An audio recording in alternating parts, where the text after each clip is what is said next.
Good morning. This is Dr. Mukherjee. Am I audible? Yes, sir. Very good morning, ma'am. Good morning, sir. We will start our webinar today, and I want to introduce our resource person. She is Dr. Sikha from Sriram College of Commerce, Delhi, and she will be speaking on research and plagiarism, which is very important from the point of view of innovation and each and every type of organization. And without any further delay, I want to welcome Dr. Sikha from the bottom on behalf of the whole AKS fraternity, and we welcome you, ma'am. Thank you so Very much. good. Very good morning, ma'am. Now the screen and stage and viewers all are yours, ma'am. Thank you, ma'am. Thank you very much. Thank you so much, sir. Thank you for introducing me to the audience. Today, I'll be talking about research and plagiarism in detail as to how to write a research paper, how can we avoid plagiarism, what plagiarism is all about, and how we can overcome plagiarism. So I'll start with my presentation. I'll just start with my screen sharing.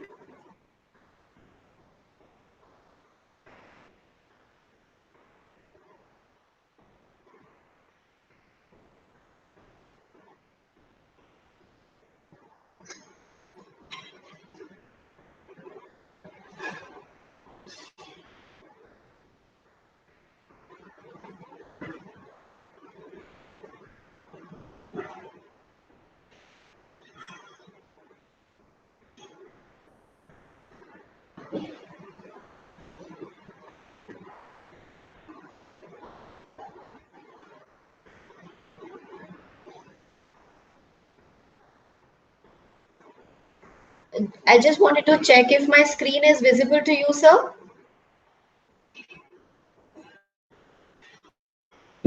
Yes, ma'am. Thank you so much. So let's begin with our journey on how to write a research paper and how to avoid plagiarism. To begin with, I'll first introduce you to what are the various types of research papers. Usually we say I'm writing a research paper, I have presented this research paper, but what are the various categories? Is it just those articles that we talk about, or is it something more than that? So something which we commonly talk about, that is the original research. When we talk about that I've given a research article, that's the most common, wherein we give it to the various journal manuscripts to publish. It includes the usual format of introduction, method, results, and discussion sections. But there is something more to that. There are something called as short reports or letters also. What are these? These are some kind of brief communications. They are restricted in terms of the length. So maybe I don't want to write a completely elaborative research paper. Maybe I want to give a short communication on how are people dealing with stress in these COVID times. I don't want to typically write a research paper. I just want to present a short communication to a particular journal.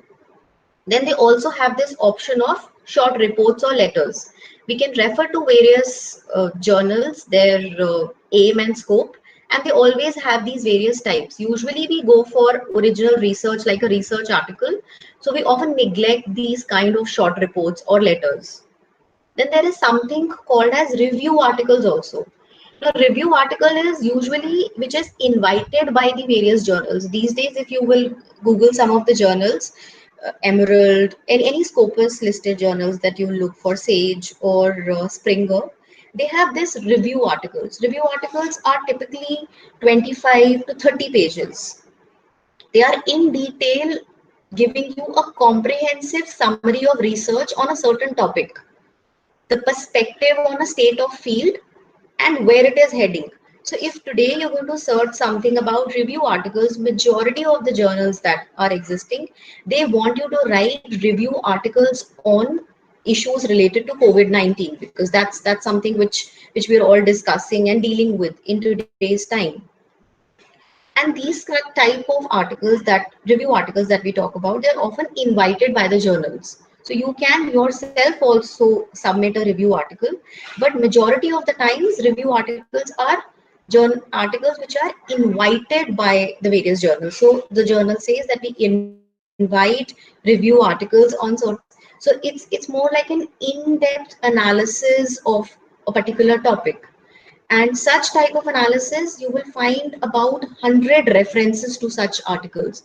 So review articles is extremely time consuming, and they give you a time about, if today some particular journal is asking you to write a review article, then probably you will have to write it and give it to them in 2021, and probably it's going to get published in 2022. So that's the kind of time it takes, about two years or more than that also, for review articles to be reviewed and eventually published. They are more of in-depth analysis, not the kind of research articles that we give to the journals. Then there is something called as case studies also. Case study is basically, the goal of case study is to make other researchers aware of the possibility that a specific phenomena might occur.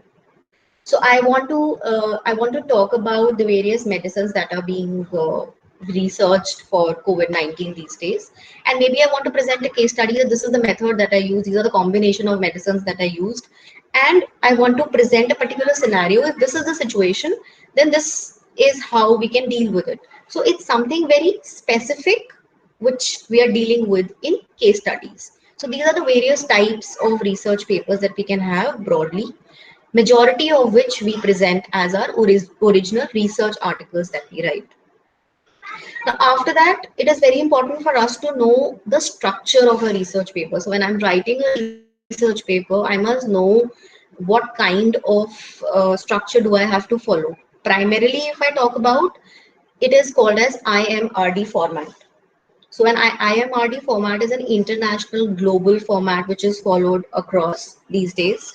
And that includes my introduction, that includes my methodology, it includes my results, and my discussion. So these are the four broad sub points that you would find in a IMRD, the most basic and broadly followed format. In India, of course, whenever we are writing a research paper, we start with introduction, review of literature, hypothesis. We give all these headings. But today, if you will, I will also show you various research papers as samples. But today, if you will look at various research papers, you will find these four as the major headings. So am I trying to say that review of literature is not part of the study? No, that's not what I'm trying to say. I'm saying that in the introduction only, I will have the introduction, I will have the review of literature, I have my hypothesis, I will talk about the gaps in my study and what am I trying to do to fill them. Everything is there, but we're not giving them as separate headings now. We are more moving towards more of a comprehensive approach now. Methodology, of course, talks about how did I go about conducting my research, what kind of technique did I use, was it qualitative, was it quantitative, and if it was, then what in that exactly am I doing. Results is, of course, what conclusions or what exactly comes out from the method that I have used in order to study a particular scenario. And discussion talks about the promises that I made in my introduction, that this is what you're going to be looking forward to in the research paper that I am proposing. So a discussion talks about what finally are my conclusions, what is the takeaway from the research paper that I have presented to my audience, to my readers. Now let's look at it in a more detailed format. So when I say let's look at it in a more detailed format, what do I mean by that? I mean that my paper will start, of course, from the title and affiliation. So we will be discussing each of these terms separately, as we need to know that how should we deal with each one of them, and how can we avoid our rejections when we submit our research paper, because we are often demotivated by the fact that my paper has been rejected, so maybe I'm not a good researcher. It's not that. Maybe I have not presented my facts in a way in which my journal expects me to. So first and the most important thing, of course, is my title and affiliation. What is my title? Title is the first thing that my editor is going to read. To my editor or not, if my editor is the person who's the first person, so if the title is not impressive enough, if it doesn't communicate what my paper is trying to tell, then immediately on the basis of the title only my entire paper gets rejected. So that's the first, it's like a trailer of not even the trailer, I would say it's the first impression that I'm trying to put on the editor who's going to be reading my paper. So what is it in the title that I must take care, and when is it that I must write the title? Title, I should be limiting it to 6 to 12 words. Ideally, I would say when you're writing a paper, you must read the aim and the scope of the journal to which you are submitting your research paper. That's extremely important. That's something which we neglect, or which we don't give much importance to. But we must be very, very careful about reading the aim and the scope of the journal that we are giving our particular research paper. I must limit my title to 12 words. And sometimes the instruction is also given in the journal to which I am giving my paper. Maybe they say that it should not be more than 15 words. So whatever the case is, around roughly about 12 words is on an average considered to be a preferably good title. Then to my title, I can also add a subtitle. Maybe I have written something in and I feel that it's becoming a long sentence. I feel that it's going way beyond the required. It's looking like a long sentence. Then I need to cut it short, and maybe I can add a subtitle to my entire title.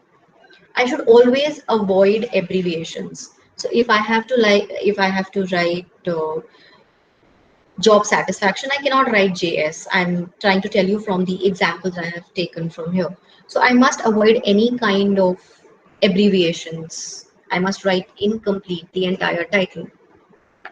And when should you be writing? So what I would suggest you is, first you can make a rough title just to get things going, but eventually you should be finalizing your entire title when you have written your abstract of the paper. And I'll tell you when to write the abstract. So there is the order in which we see a particular paper is not the order in which we write that paper.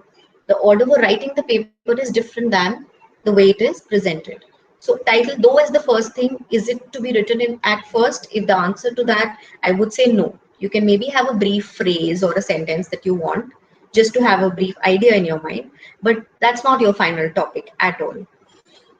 What all should my title communicate? My title should communicate what is my paper about.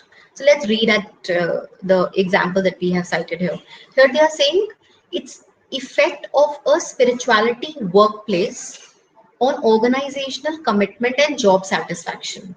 So is it telling what the paper is about? Yes. What is the paper about? The paper is going to talk about that how can spirituality at workplace have an impact on organizations commitment and job satisfaction of the people. So this entire title is communicating me what my paper is about. You can also add to it what methods and techniques did I use to perform if you wish to. These are all add-ons that I'm talking about. You can also add if you want to what were the results like, but you have to keep in mind the number of maximum limit. Then you can also use some of them as keywords. So if I'm talking about effect of a spirituality workplace on organizational commitment and job satisfaction, definitely organizational commitment and job satisfaction have to be my keywords. So they have also added a subtitle to this. What is the subtitle that they've added? They've added study on the lecturer of private universities in the Kupang city, Indonesia. Now they have made with a subtitle something very specific. What is the specification that they're trying to give over here? They are saying that they are specifically studying, the study is on lecturers of a private university. So they have cleared who their sample is. The sample is very, very clearly being communicated to you that it's a study which has taken place in Indonesia, and it is on the lecturers of private university.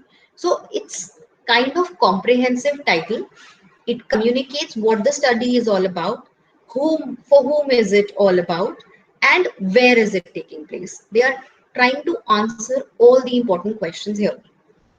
Along with this, there is something called as affiliation also. Affiliation is of whom? Affiliation is of the authors. So here, as you can see, there are 4 authors or 4 co-authors of a particular paper. Below that, it's written their affiliation. Their affiliation is that they belong to a particular university, which is in Indonesia. Some of the journals also, apart from asking you your affiliation, they also ask your designation. So you are a professor, you are a research scholar, you are a research analyst, you're working in a company. Whatever your designation is has to be communicated. So it's different for each journal. Again, you have to read the aim and scope, and everything is mentioned over there to the journal. That why am I again and again focusing on that you must read? Because you must minimize the communication with the journal to which you are submitting your paper. That is extremely important, which means that you are giving least irritation to the editor, which also means you have thoroughly read what is given in the journal, which means that you're very serious about getting your paper published in that particular journal. So if I've already followed the guidelines given to me in the journal, it means I'm focused towards getting my paper published in that particular journal. This is about affiliation. Then there is something about keywords also that I spoke to you about. Keywords are derived from your title. So there are some keywords that will come out of your title. What's the relevance of keywords? Let's suppose I want to do a study on organizational commitment, or I want to do a study on job satisfaction. So what is it that we write on Google Scholar? I will write research papers on organizational commitment. If this particular paper has given organizational commitment as one of its keywords, definitely this paper is going to appear in the list of the searches when I click on organizational commitment. If I write effect of spirituality on organizational commitment, if I write something like this, or if I write papers related to spirituality workplace. So what I'm trying to say is the keywords that you write help the readers or the prospective readers to find your paper easily. And why should your paper be found easily? I mean, I'll put it very, very clearly, and as rude as it may sound, if it does. If you've written a paper and people don't cite it, then it's nothing but there are no readers, there is no citation. What do I mean by citation? I have read your paper and I have not used it as my part of my research. Maybe I didn't find it relevant. But if it's related to your topic and I still don't put it in my research, then it's nothing but a piece of garbage. So we should avoid garbage. What I'm trying to say is that if you write a paper, you must also make efforts in your paper that people are able to search it, people are able to cite it. If you're writing research papers, if you're writing research articles, but there are no readers for it, there are no citations for your paper, then it's actually of no use at all. So this is about title and affiliation that I wanted to tell you. Let's move ahead to abstract. Abstract, I would say, is it's like a trailer. It's something which the editor is going to read, because editor is going to get a gist out of the abstract that you write. The main purpose of your abstract is to lead researchers to the full text. Now, why are you writing a research paper? You're motivated because you want to get your study published, or maybe you are a PhD scholar. So you have to have a minimum set of publications. If you are a professor, you have to have a minimum set of publications. Fine. All that is accepted. But who are the ones who are going to read your paper, and why should they be reading your paper? They will read your entire paper only when they find your abstract worthy enough. So what I'm trying to say is that in your abstract, you must write your abstract in such a manner that people are motivated to read your paper. If your abstract is not telling people about what is your paper about, it's very unlikely for them to download your paper, because if I'm doing a research on a particular topic, I would read the abstract. I cannot read 100 page papers, research papers, and then do my study. So I would read abstracts, and if I find something in the abstract that is worthy enough for the research that I'm doing, only then I'm going to read the entire paper. And that holds true for the reviewers, for the editors, for the researchers, for the audience, whoever. Let's see what all your abstract should have. Your abstract must have the purpose of your study. Why are you doing this study? What's the relevance of your study? What's the problem that you're trying to address? What method have you used? All this comes very briefly. So if I'm saying all this comes very briefly, I'm saying that it has to be for about 250 words. However, it will differ from journal to journal. Again, you have to read that journal. You don't have to make stories. You have to be very much to the point. You have to tell your purpose. You have to tell what made you decide to do this study. Why is this study important? And why should someone read the entire paper? You have to very, very clearly address that in your abstract. Let's have a look at this abstract. Now, the study is about stress management strategies among first year students. So clearly, they are talking about stress management strategies. So their overall topic is stress management among first year students. So they are talking about students who are in college at a South African university. So where is it headed towards? It is a study which has been done in South Africa's university. And they are talking about that it's a qualitative study. So qualitative studies are, right now our topic of today's webinar is research and publication. So I cannot get into types of studies, but they have focused on qualitative type of studies. So let's see what their abstract tells us more about their paper that they are trying to write about. They say this article reports on a qualitative study that explored the use of coping strategies. Coping strategies is how would you cope with stress? What is it? Uh, what are the various types of stress and how do you cope with them? Among first year students in managing academic related stressors. Qualitative data was collected using a non-probability and purposive sample. So first sentence tells you their purpose. The first sentence is telling you that they are exploring the use of coping strategies. Second sentence is telling you about what is the technique that they use. See, clearly they are moving from one point to another without trying to, decorate the abstract. They are very, very precisely writing it. Qualitative data were collected using a non-probability and purposive sample. So methodology is being told. A total of 225 first year students, so they are telling you the sample size, who were registered at a South African university participated in the study by writing naive sketches. They are telling you the method that was used. A narrative framework was adopted and data was analyzed using thematic analysis. So again, they are very, very focused. 6 categories of stresses emerged from the data and were categorized as, so you can have financial, spiritual, physical, emotional, mental, and institutional. So they are telling you what categories emerged out of their study. The qualitative findings also pointed to 3 prominent coping strategies, namely problem-focused coping, emotion-focused coping, and meaning-making. The reported outcomes of employing coping strategies included both positive and negative aspects.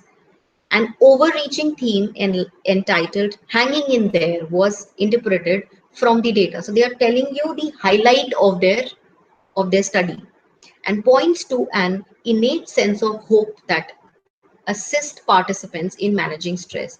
So they are saying it was an innate belief or sense of hope. So their finding was this, This is how they are managing the various stresses. Implications for student affair practitioners and areas for further study are assessed. So they are telling you this is what we did, this is what we found. For implications, you have to read the entire paper, kindly download it. If this is of interest to your current study, you can go ahead and read it. This is what they're trying to tell you in the entire abstract. Of course, in the keywords, you would have academics, you would have stress, you would have qualitative research, and so on. So this is how you're going to write your abstract. Now, some journals ask you to write a structured abstract. Structured abstract is wherein they typically ask you what all should be part of your abstract. The previous example that we discussed is majority of the journals want you to write a comprehensive abstract, that as you saw in the previous example. However, journals like Emerald is one of the journal which asks you to write an abstract in this format. They want you to follow this. So they tell you that your abstract must have a heading called as purpose, design, findings, research limitations or implications, practical implications, originality, keywords, and paper type. They want you to write. So again, you will have to read what kind of an abstract is the particular journal in which you want to give your paper looking for. So you will clearly follow the directions given. There are very few journals which ask for a structured abstract. However, so Emerald is one which is very popular for asking for a structured abstract. So what I'm trying to say here also is that even though if they have not asked for a structured abstract, you can still give this kind of, this will give the editor a view that this person has clearly given a glimpse of the paper. So I don't need to read the paper of this particular researcher. I can straight away accept or reject looking at this abstract. So you are trying to save the time of the editor. You're not and that's your objective has to be that in minimum given time your editor must accept your paper. So this is another format.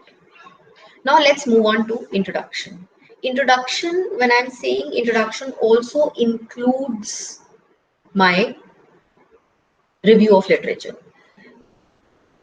Just to tell you for an abstract as to when should you be writing an abstract, that also is an important point which I need to mention here is abstract must be written in the end.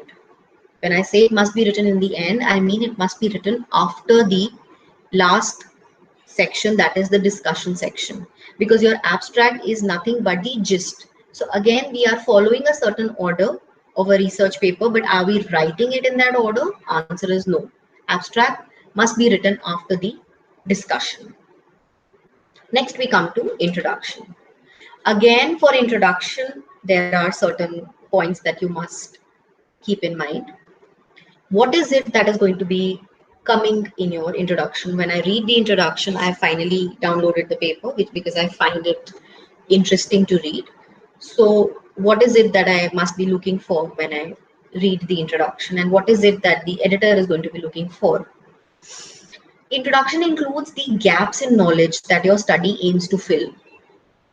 What do I mean by gaps in knowledge? I am saying that supposing my topic is work-life balance, and there are a lot of studies that have happened on work-life balance and how can that be maintained, etc.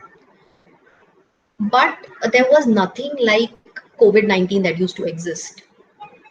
So when I talk about work-life balance in today's scenario, it has completely changed. And when I say it has completely changed, what I mean is that now we are working from home. So how do we maintain work-life balance when entire of our office is also shifted to home? So is there a gap in the studies that have existed previously? Answer is yes. Because COVID-19 is not something which I'm not saying it has not happened. This form of coronavirus has existed in the past also, as we have been studying in terms of Spanish flu. But it's not something which has happened recently. So when I say that there is a gap in knowledge which exists, I am saying that work-life balance has been studied thoroughly, but with respect to work from home, with given restrictions, it has not. So I am trying to identify this as a gap.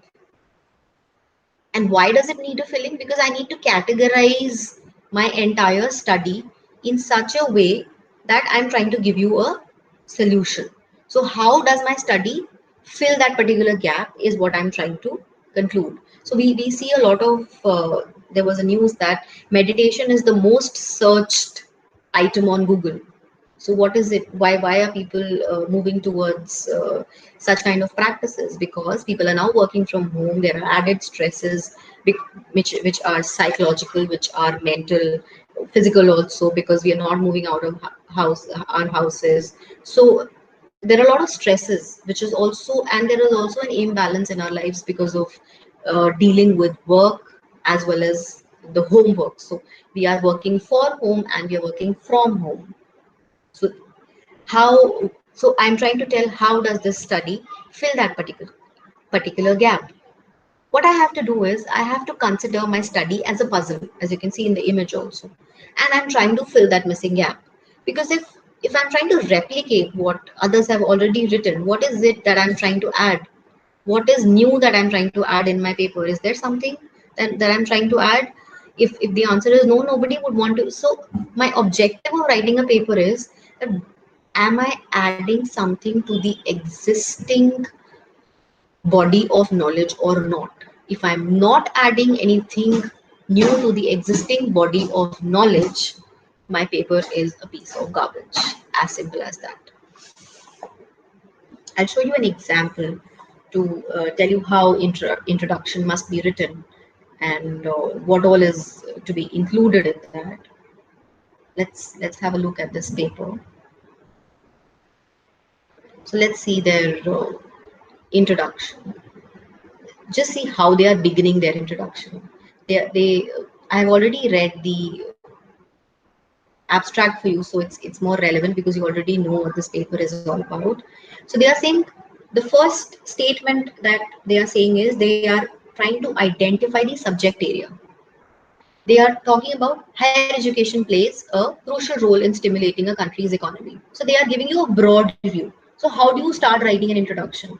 You start from a broad view and then you narrow down. This is how you start. So they're starting from higher education plays a crucial role in stimulating a country's economy and empowering young people with the skills, knowledge, and attitude required. However, numerous factors can negatively affect the students. So now they're trying to address the problem. The factors are financial constraints, interpersonal, intrapersonal challenges, and many challenges. So they're trying to tell you what studies have happened in the past. Can you see something written in the bracket? These are all citations. Majority of the citations, maximum of the citations you will find in the introduction, because introduction includes your review of literature. Like I told you, these days introduction is written inclusive of review of literature. So you don't have a separate heading called as review of literature now. Whatever review of literature you want to write, you simply write it in this particular point only. So they are writing that these are the particular studies, these are the particular papers that they have studied in the past.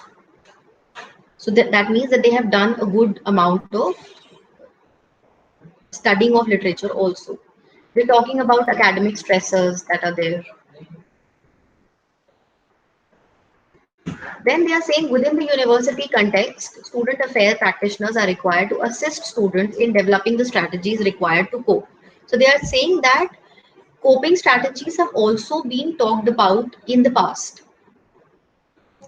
Now they'll try to tell what has not been done in the past. See, they're saying in the second paragraph, they're saying the South African literature on the topic of stress among university students has relied primarily on quantitative research design. So are you trying to understand how they are trying to build a construct in the introduction? They are saying that first they're telling the importance of their topic. Then they are saying that yes, studies on stress related to the students in the universities have happened in the past. Then they are saying that what techniques have they used? They have used quantitative techniques. They are saying but we are using qualitative techniques. So this is the gap.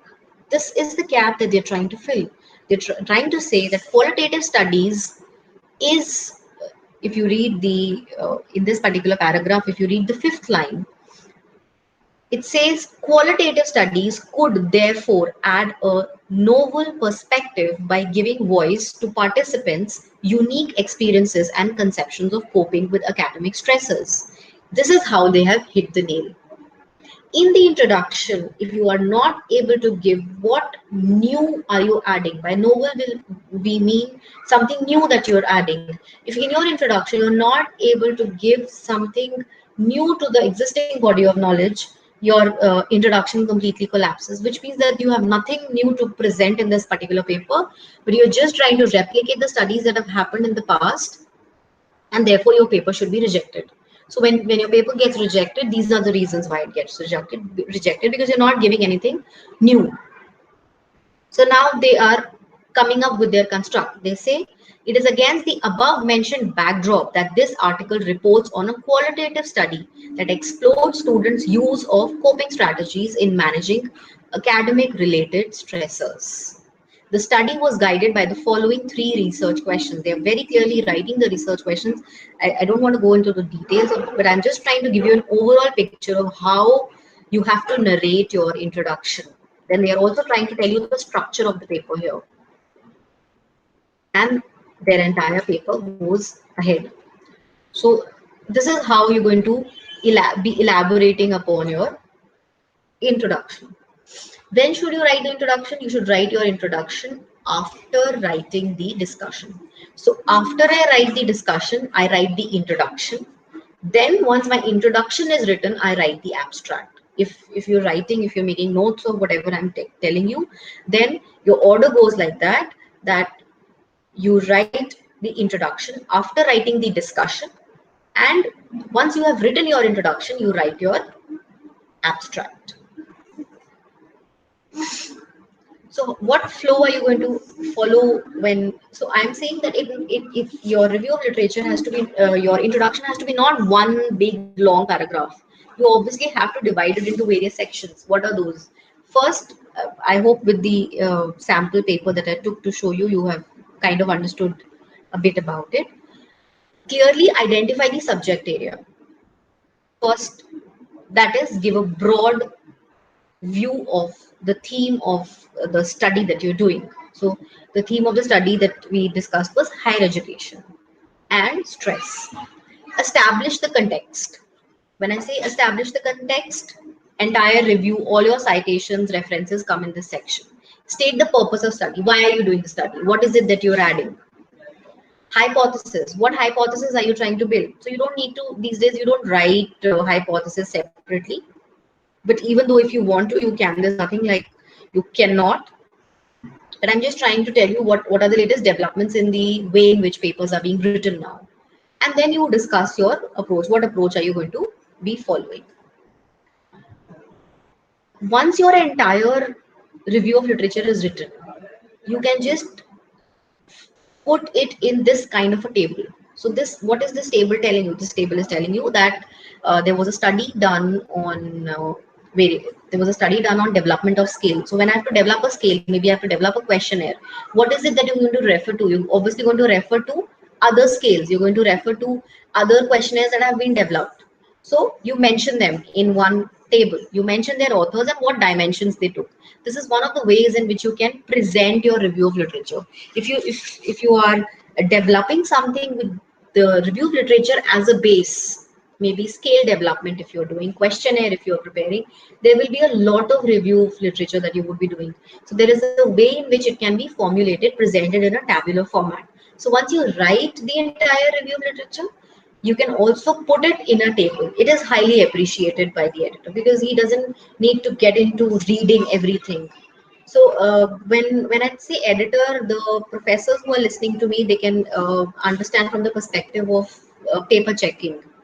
So when we check papers, maybe we spend more time in reading the first few papers, and then eventually we have understood the construct of the theme. So we do not read each and every word. I would we practically do not read each and every word. So does the editor doesn't practically read each and every word. He would just go through your research paper. An editor on an average gets about 50 to 70 research articles in a day, and he has to clear his desk every day because he's either rejecting them or he's accepting them and sending them to the reviewers.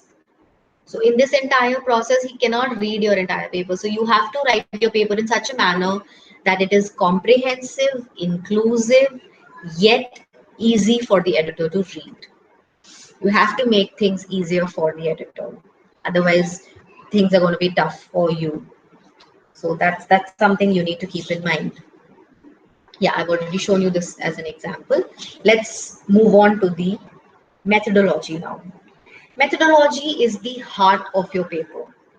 It is what you have done. Till now, the introduction that we are talking about, it is all on paper, it is all in theory. Research methodology is what you have actually done.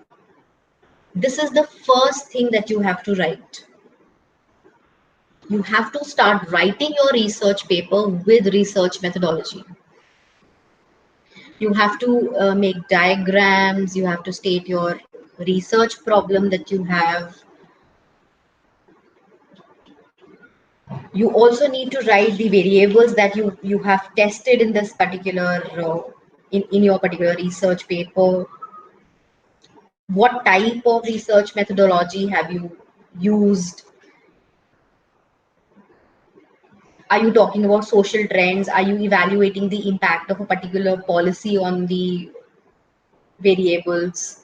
Basically, what you're trying to do is you're trying to explain your approach that you chose. If you are evaluating people's views or understanding a particular issue, then what approach have you used? You have to tell that. Have you used primary as a mean, primary data collection through a questionnaire, or is it secondary data collection that you have done? What have you done? You have to explain that. You have to define how you collected your data, how you generated your data. It is basically telling your readers when and where you conducted your research. So I conducted my research, these were my audience, this was the time span in which I conducted the survey. Then you have to describe what questions did you include in your survey if it's a primary survey. How was it conducted? Was it online, over the phone? Was it in person? How did you distribute your survey questionnaires? How long did the respondents take to complete? So basically, your entire process that you followed when you were in action has to be completely explained in this. If there is some uncommon method that you're using, you have to explain that also. If you're doing a qualitative research, typically quantitative research is done, which is commonly done. So if it's a qualitative study is basically when you are not depending upon various instruments as such, but it's more of a scale development that you're doing. So you have to explain that process in detail. More of primary study that you're doing, you have to explain. So we are not saying that qualitative research ends at quality only. We quantify it, but the qualitative part has to be explained in detail. You also need to explain your selection criteria for data collection, describe your study participants, who they were, if you formed any groups, who did you include, who did you exclude, did you do anything of that? Did you were there any biases that because you're a human being, there might be some biases that that were part of the study. If there were, explain them, put everything transparently in your paper.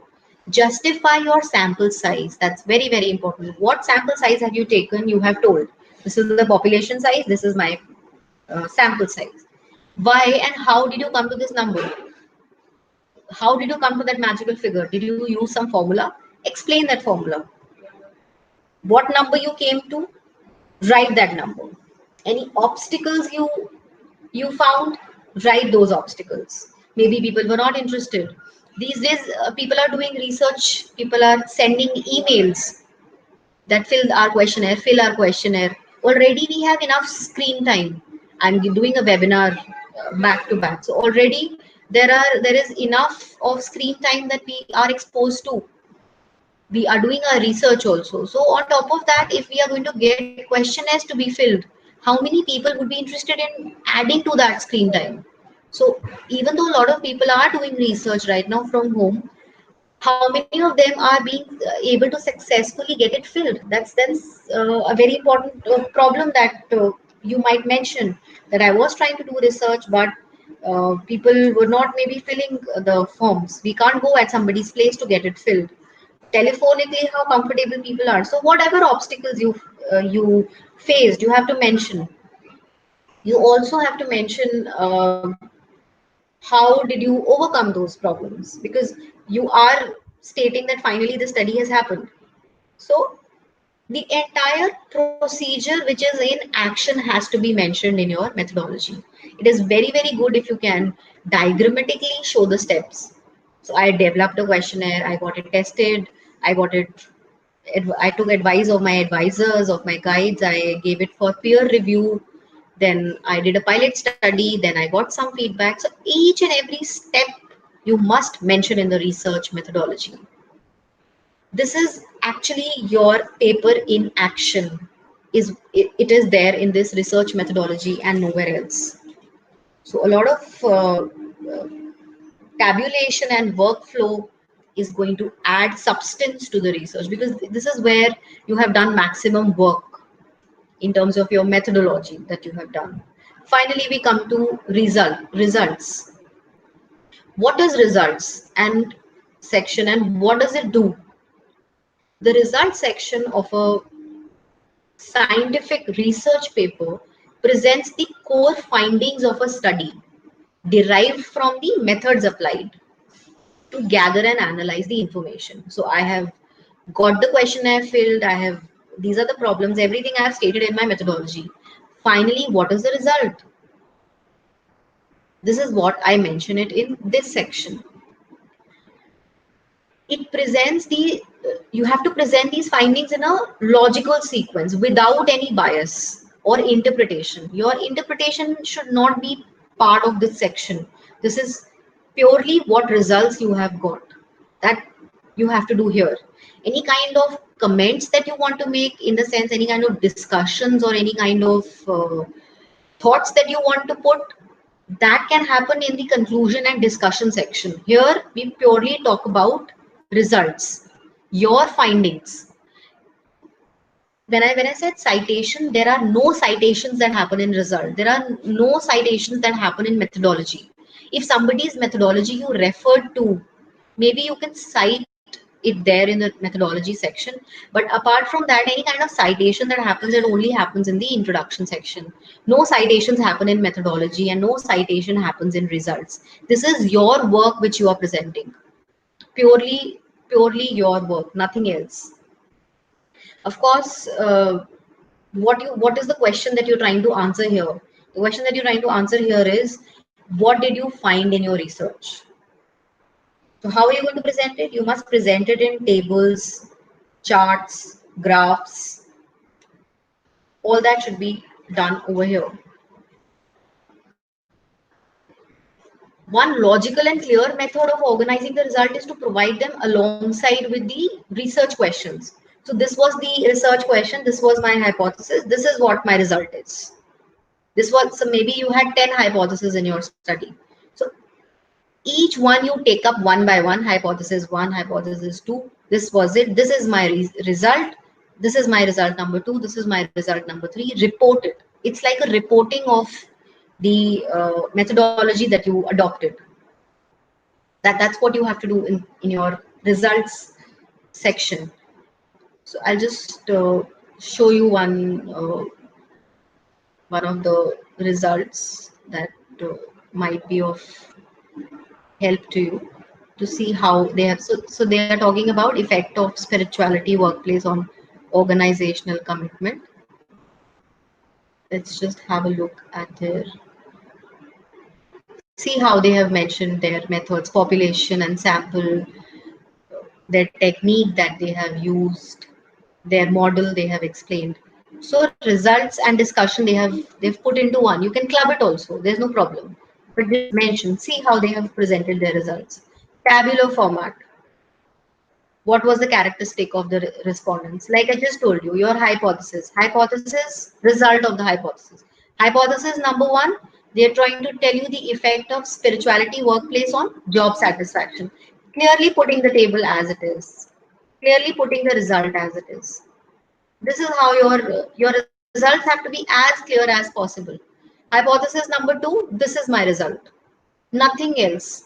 No beating behind the bush has to happen in the result section at all. You have to very be very transparent, specific, and to the point when you talk about your results. Finally, we come to the discussion, or we can call it conclusion and discussion section, because I'm concluding my results and also I'm trying to give some scope for further research. I'm also trying to talk about some limitations that have existed into my study. This is obviously your final section. So first I write my methodology, then I write my results, then I write my discussion. These three things follow in this order. In the final section, I'm interpreting my results. I am summarizing my processes. I am giving the overall process and purpose of my research. Here in this section, what you can do is you can compare your results with other studies. Maybe there was a study that you went through in which they were trying to show that spirituality workplace has an impact on organization commitment, but there are other factors also that come in with organization commitment in order to have the effect of spirituality workplace.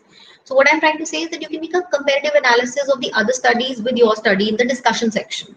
All this can happen here, because you're trying to draw. So when you're writing a conclusion, so if you're dividing your discussion into conclusion and discussion, then in the conclusion you give your conclusions of your study, and in the discussion section you can discuss your results with other studies. This is how you can typically move ahead with your entire paper. You can discuss the limitations of your study to show the reviewers and readers that you have considered your experiments weaknesses as well. Now, many researchers are hesitant to do this, as they feel that it will not give a positive impression. But I would tell you, there is no study that you're doing which will not have limitations.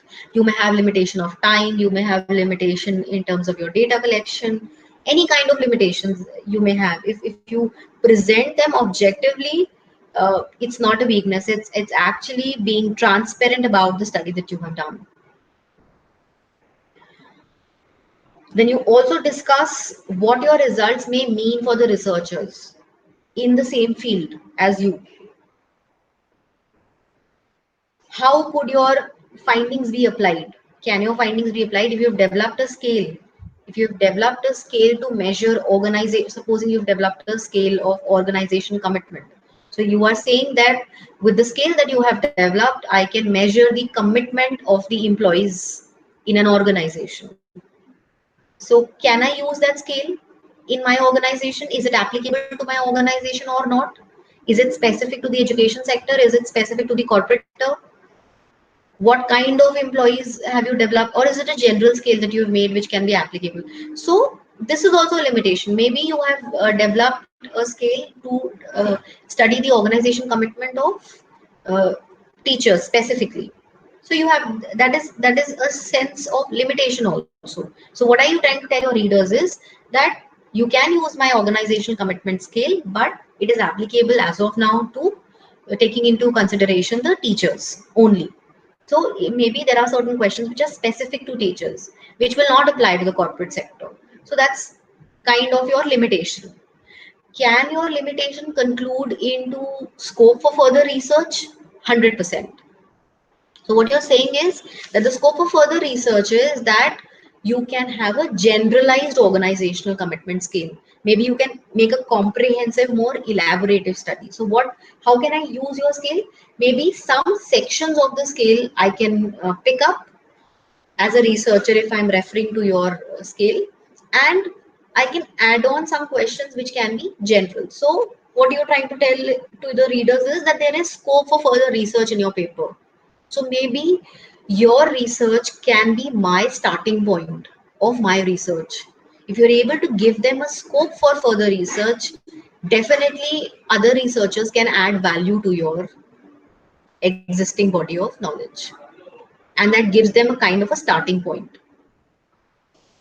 Then definitely when you last paragraph, what you have to do is you have to state the main conclusions in a summarized brief manner and give the overall impact of your study when you conclude. That's also very important. This is how you conclude your entire paper. Next important point is references. References is extremely important. If you will not have this section, or if something goes in your references, then your paper is termed as plagiarized. It is considered as a crime that you have done because you have cheated, as honestly I would like to put it. So references is extremely important. The first important thing, when so we are not Newton, we are not doing any new study. We always have studies which have conducted in the past, which we have referred to. We have to cite what we have referred to. We cannot get away with citing. If I am getting away with my citing, my paper is rejected on spot. No second thoughts on this at all. How and what is in your reference? There are various ways in which referencing can happen. There is a APA style of, so there are styles of referencing.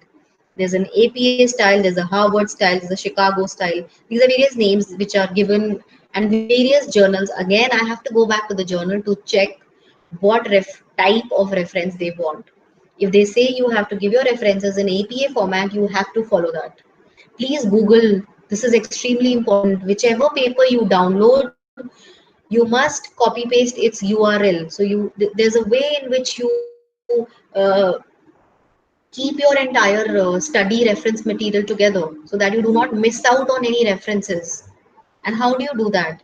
Whenever you download a paper, copy paste its URL. So whenever you have to refer that, you use that URL and you create the reference in the desired manner and you put it in the paper.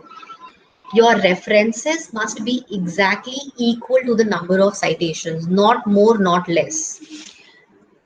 So what do I mean by that? I'll just show you a paper for that. Can you see all these that are marked in blue? These are all references. All of these are references. What I'm saying is that when it is presented here, it's written North 1990, Williamson 2000. These are the two papers that I referred to when I was studying culture, when I was studying about cultural values. It has to find place. When I talk it about here, what do I mean? I mean that this is a citation. When I write it in the paper, it is citation. When I write it in the end, I'll just take you towards the end. When I write it in the end, these are my references. Just see. Let's read one reference and see why is it important. Supposing I have downloaded this particular paper, I want to see that which were the papers this particular author referred to. It says Adams R.B., Lich A.N. and Sagiv L. 2011. So which means these were the co-authors, and the study that they conducted, the year in which their paper was published is 2011. What was the topic of their paper? The topic of their paper was, the title of the paper was Shareholders and Stakeholders, How Do Directors Decide? This was the title. So which means if I will write this on Google, I can find this paper. But maybe there are other articles also related to this particular topic. Then how do I find out which article is theirs? The journal name is mentioned. The journal is Strategic Management Journal. This is the journal in which their paper got published. Comma 32 bracket 12. Volume and issue number. Volume 32, issue number 12. Comma 1331 to 1330, 355. These are the page numbers from where to where their article is published in this particular journal, in this particular year, in this volume, in this issue. This is why reference is important. Exactly, I can go to this particular point and read this paper. I don't have to read each and every, I don't have to separately Google and waste my time and see which particular paper is it talking about. That's why references are important. So when this reference is written in the entire construct of the paper, only the author's surname and year is written. So it would be written Adams et al. When I say et al, it means that there is more than one author. So again, how do you cite? Again, for that, you have to read that particular journal's information that they're giving, and how do you want references to be put. Some say that you don't have to write at all. You have to name each and every particular co-author. Some say that you have to write only the first author's name and then you can write at all. Some say you have to write the year, you also have to write the page number in the citation. So usually that is followed is that the details is given in the reference section, and in the citation you only have the surname and the year of the author. See here, if you see this particular one, it's Fisher and Squaworts, and it is in 2011. So just the author's surnames are given and the year in which the study was done. If you want to look at detail for this, you can go to the reference section and look up for this particular reference. Your citations must exactly be equal to the number of references. Not more, not less. So everything that you have cited should be referred. Everything that you have referred should be cited. You have to cross check and keep in mind all of this. Plagiarism.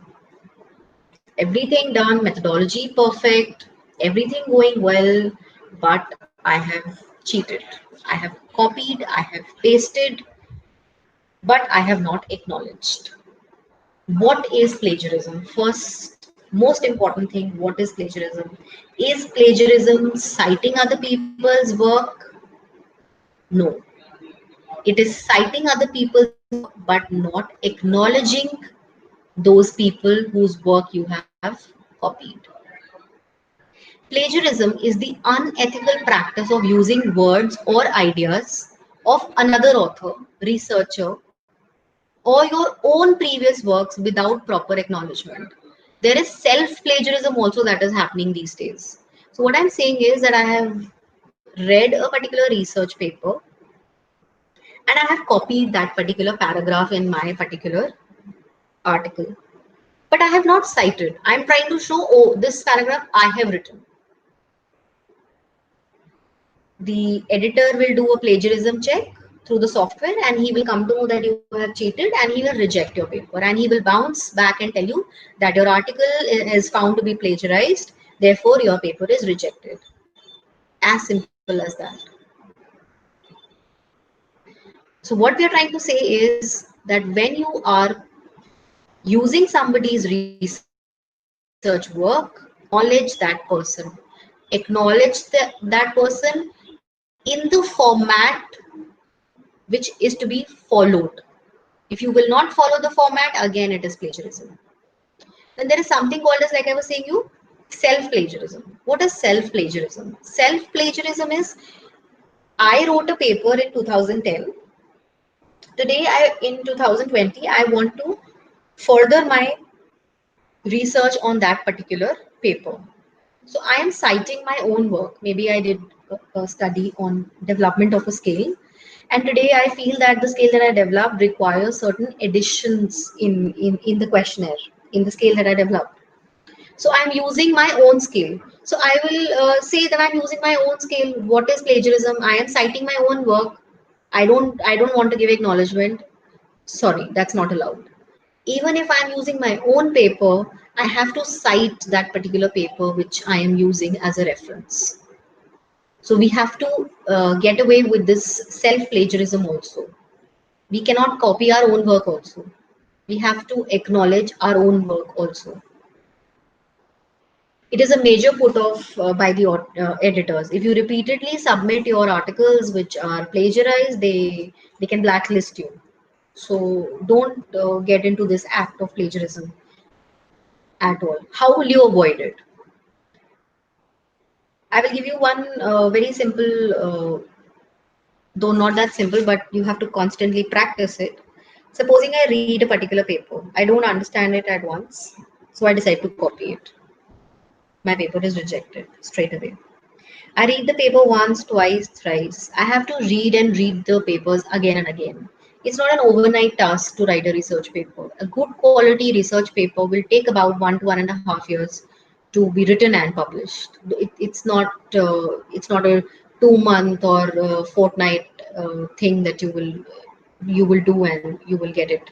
Not in at least Scopus indexed and ABDC list of journals. You will not get it there by these acts of plagiarism. So what do you need to do? You read a particular research paper, close it, pick up a pen and a paper, or if you want to write it on your desktops or laptops, close that paper and start writing. Use the keywords that they used. Maybe if you're writing on organization commitment and you read a particular paper, that what are the important factors which lead to commitment of employees, you can use some of those as keywords, but write your own understanding. This is called as paraphrasing. Now, I will say I read a particular paper and I wrote it in my own words. Now, do I need to cite or acknowledge that person? Yes. Why do you need to cite or acknowledge that person? Because you have derived the thought from that particular paper. So even though you have paraphrased, even though you have written it in your own words, you would have still used the keywords. If I'm talking about organization commitment, I can write it as commitment in an organization, but the keywords still remain. I can't get away with those terms. So I need to understand the context and I need to write it in my own words. Copy pasting is, but if there are certain statements that I need to pick up exact as it is in verbatim, which means as it is, then I have to use quotations. I have to use quotes.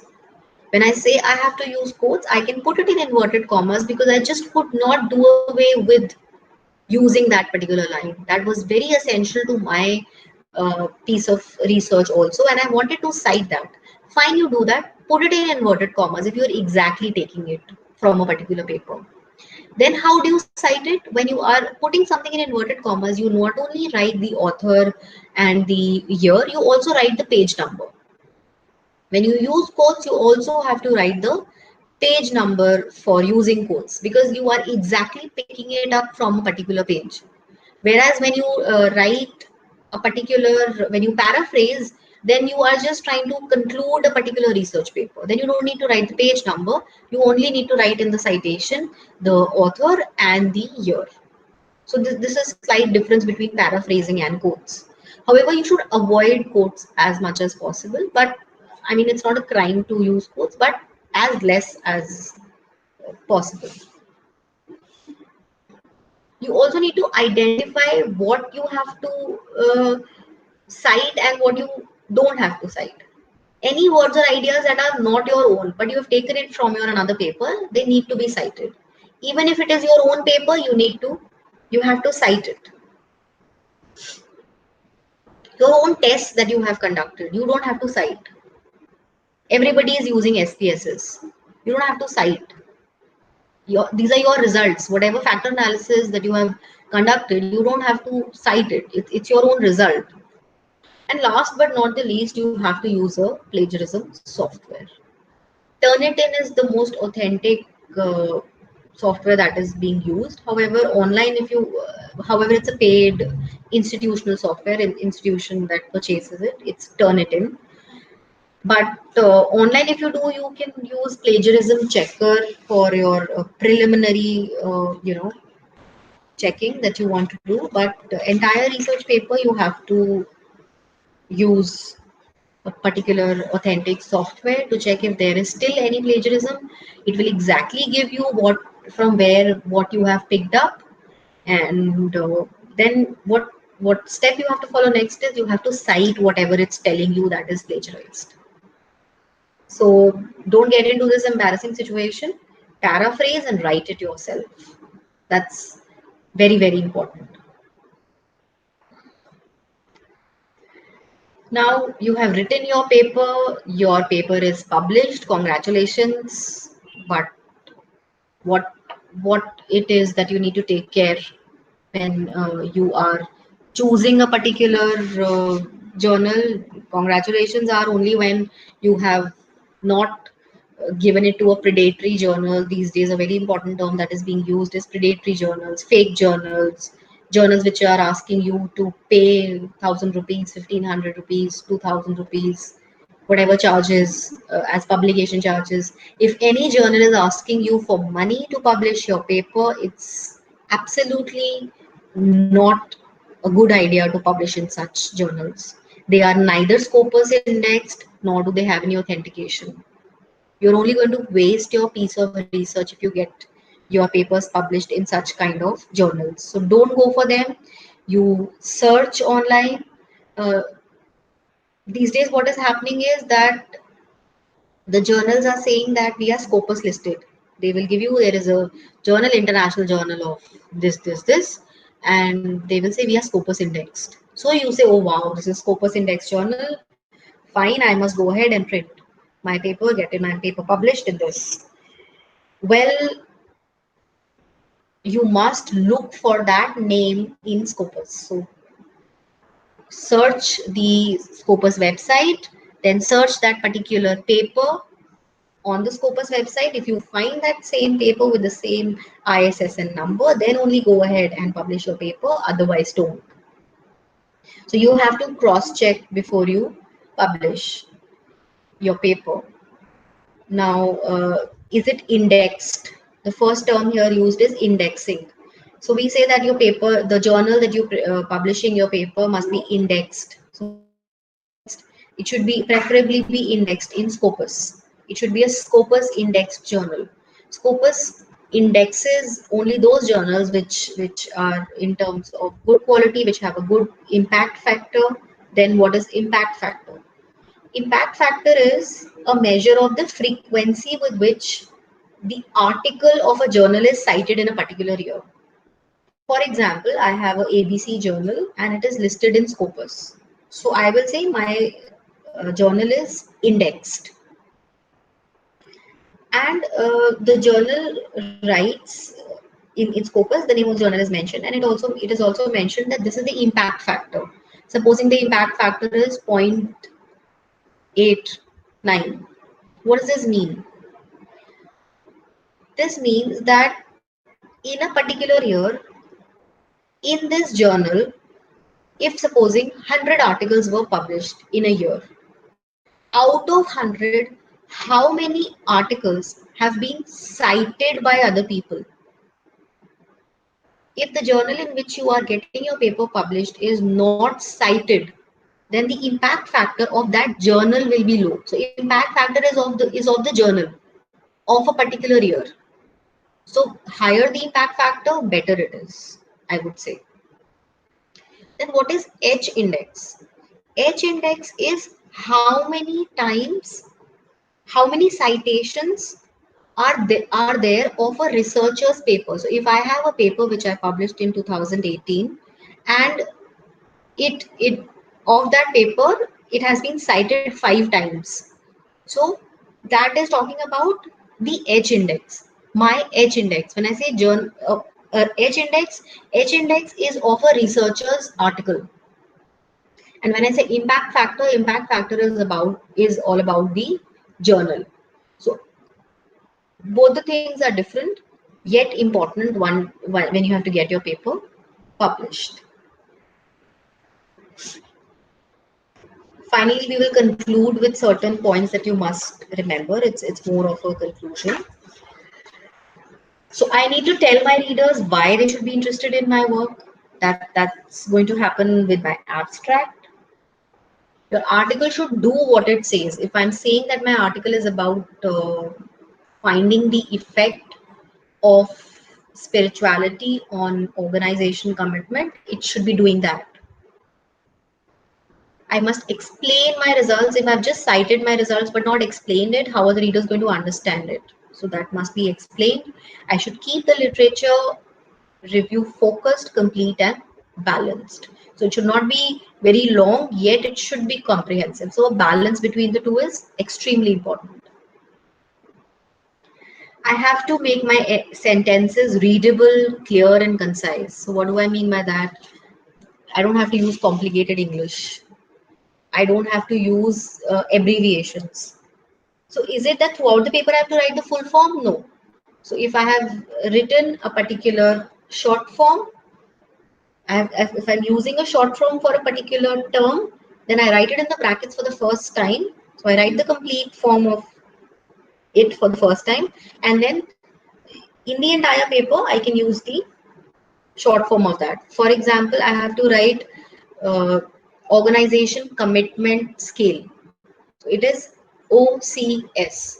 So the first time when I write organization commitment scale, I write in the bracket OCS, and then for the rest of my paper, I can write OCS. I should always go for peer proofreading. We should never neglect this. So once my paper is written, I should give it to my friends, to my colleagues. Don't be scared; they're not going to steal your work away. But ask them to genuinely read and tell the shortcomings of your paper that they find so that you can incorporate it. You should never submit the first draft of your paper to the editor. You must always get it peer reviewed first and only then give it. After peer review, you must self review also. So now when you read your paper, read it like as though you are an editor, and you need to find your own faults. You also need to check the theme of the journal. What is it that this journal gives to the audience? If it's different from your paper, then it is unlikely for that journal to accept your paper, even though it is well written, plagiarism free, everything is there. But still, if it's not matching with the aim of the journal, then it's unlikely for it to get published. Finally, you must be writing your introduction after your results and discussion, which I've already told you, and after that you must write the abstract. You also have to keep in mind that who is your first person who's going to read your paper when it's out. Editor is the first one who's going to read it once you submit it. Once the editor has read it, he'll either accept it or reject it. Acceptance by the editor doesn't mean your paper is getting published, but it's the first point towards your publication. It's a positive step when the editor then submits the paper to the reviewers. So editor doesn't read it in detail. Reviewers read it in detail. So there will be 10 reviewers of a particular journal and an editor. So he will give, maybe he has got 50 papers on his desk. Out of that, maybe he rejected 25 and 25 he's accepted for further review. So those 25 will be divided, let's say 5 papers per reviewer is given, or maybe one paper at one go is given to a reviewer. Reviewer is going to read your paper in detail. If the reviewer, let's say there were 5 people who reviewed your paper, whatever comments they give, if there are any comments, then you can just incorporate those. So what I'm trying to tell is, don't get frustrated in the process of getting your paper published. It's a long process if it's a good journal. If it's a paid journal where you have given money, you will submit at 11 p.m. at night, morning 9 o'clock you will get your paper is accepted, please pay the publication fee. But if it's a good quality journal, they will take about 20 to 30 days to give you the first response. Then another 3-4 months for the reviewers. Reviewers is the one who take the maximum time. Editor decides yes, no, fast. And then he gives it to the reviewers. So the reviewers take maximum time because they read it in depth.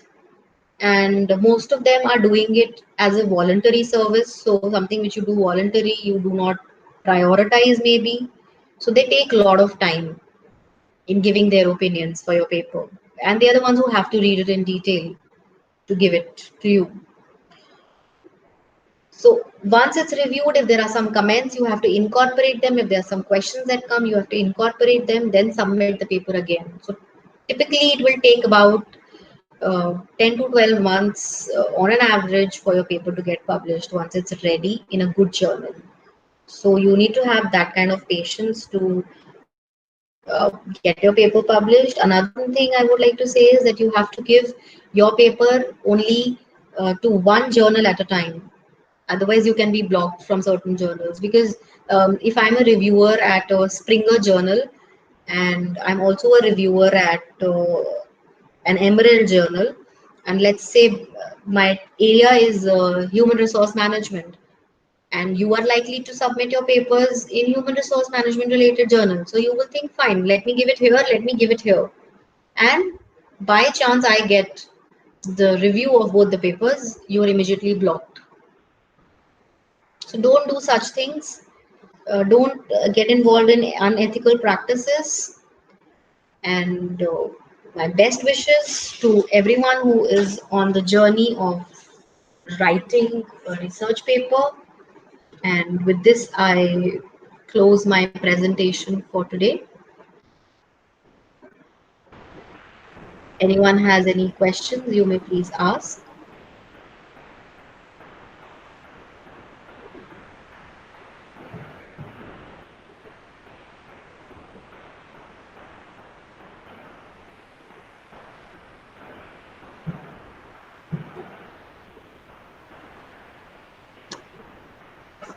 Ma'am, thank you very much.